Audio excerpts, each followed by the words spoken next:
Hey everyone, thanks for watching. So during this demo, I want to show you how it looks to sync data between Postgres and Airtable using Palette real-time syncs.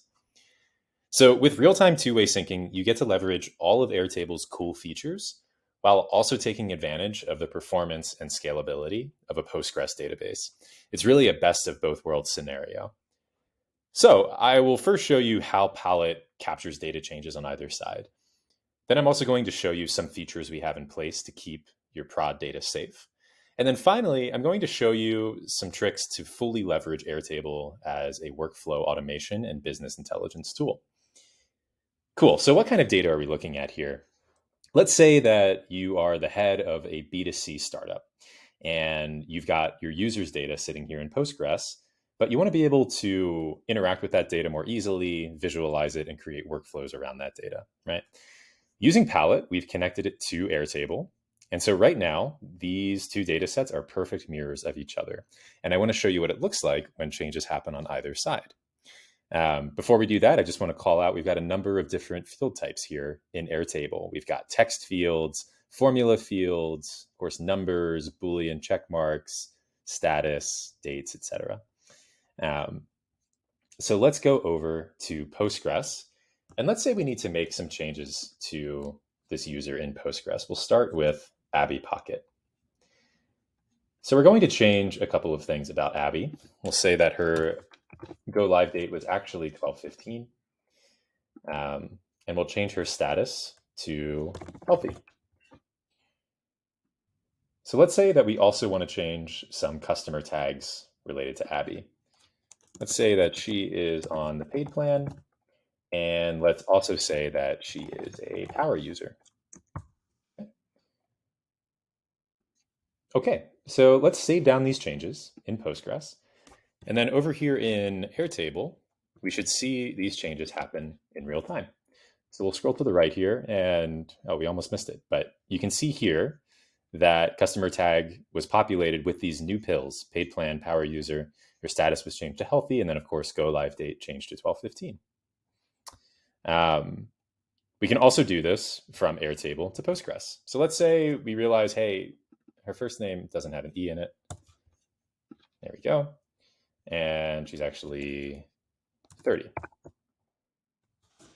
Over here in Postgres, all we have to do is run this query again, and we should see the changes made. Abby and 30. Now, what happens if two people are editing the same cell at the same time? Let's say that on the back end, we want to change Abby's age to 35. And on the front end, we change it to 31. With Palette, you decide which side wins a race. So I'm going to save this down. And then when the sync happens, Postgres should win. So over here, we see that Airtable changed to 35 because Postgres said that her age was 35. So if you ever have people working on the same cell at the same time, you, the user, get to decide which cell from which side would win. Great. So let's also show what it looks like to add a row to Airtable. You can add a row to either side. I'll just show you what it looks like for now to add a row into Airtable. So in Postgres, we have certain constraints around this database. Specifically, each row needs to have customer name populated. So you'll see here, if I just add an empty row here in Airtable, which because we have a sort in place goes to the top here, this is not going to show up in Postgres. We still have 101 rows here. And that's because I need to populate customer name first. So let's say customer name is John Adams. There we go. Now, if we hop over to Postgres and run this query, we should see that there are now 102 rows. And because I sorted this by name, there he is, John Adams right there. The rest of the record is empty. Of course, in Postgres, you can put constraints around any field. So if you want your Airtable users to have to fill out every single field before a record shows up in Postgres, you can certainly do that. And this is one way that we try to keep your data safe. Another way that we keep your data safe is by disallowing users to edit primary keys here in Airtable.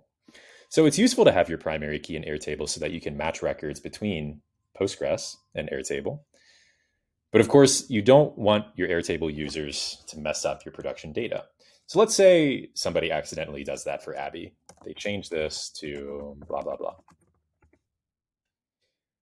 Now, when the sync runs, you will realize that this is an erroneous change to the primary key, and it's not going to show up in Postgres. So the sync just ran, and we see that for Abby, the primary key has not changed. Now, what happens when the sync runs a second time? We'll see that the primary key gets overwritten, just like here, in Airtable. Essentially, we've made this into a read-only column in Airtable, and we can do this with any fields in Airtable, so that if you only want your users to be able to edit certain fields back to your production database with Palette, you can do that. Okay, now, one of the cool things about Airtable is not just its highly functional table view, but also the fact that you have other views. So let's say we want to look at this as a Kanban board with statuses need to contact, healthy account, medium, unhealthy, etc. If we change our data here, it will also show up in Postgres and vice versa. So let's say that we want to change spike from need to contact to healthy. If we hop over to Postgres, and again, we run this query, we should see that spike all the way here at the bottom now shows up as healthy rather than need to contact. The same thing will happen if I make changes to spike within this view. Let's say spike just turned 63 and I want to make that update. We will make that change here.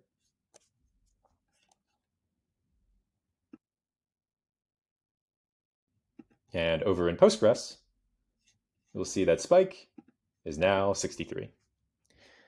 Okay, so as you can see, taking a step back here, basically all changes that are being made on either side, Postgres or Airtable, will show up in the other tool in real time, except for those changes that we don't want to get pushed to the other side, like primary key changes. Now, another cool thing about Airtable is not just the different workflow automations that we can get from it, but also the fact that we can use Airtable as a lightweight business intelligence tool. So if I'm a CEO of a B2C startup, I want to understand certain things about my users and I want to understand it quickly. So I hop over here to interfaces and I check out this dashboard that is syncing in real time with my live data from Postgres. I've got my number of unique users. I've got my average user age, my proportion of users still live. And I've got other details about the status of my users and when they're going live over time. And this is very customizable. And like I said, is in real time. So let's show what this looks like when we make changes to the backend data. So we'll change a few of our still live Booleans to true.